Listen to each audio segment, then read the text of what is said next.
Praise lord అందరికీ.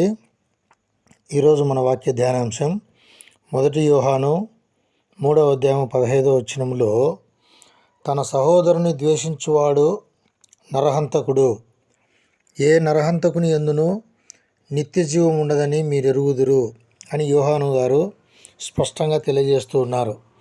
ఈనాడు మనం గమనించినట్లయితే కుటుంబాల్లోనైతేనేమి, సంఘాలలోనైతేనేమి, క్రైస్తవ సమాజంలోనైతేనేమి ఒకరినొకరు ద్వేషించుకునేటువంటి పరిస్థితి, ఒకరి ఎడల ఒకరు ఈర్ష్య, ద్వేషము, కలహము కలిగి ఉంటూ ఉన్నారు.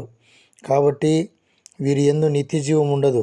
అంటే యేసుక్రీస్తు నేనే మార్గమును, సత్యమును, జీవమునై ఉన్నాను అని చెప్పినట్లుగా వీరి యందు యేసుక్రీస్తు ఉండడు. అందువలనే వీరి జీవితాల్లో వెలుగు ఉండదు. వీరు చీకటి సంబంధులుగా, సాతానిక సంబంధులుగా జీవిస్తూ ఉంటారు.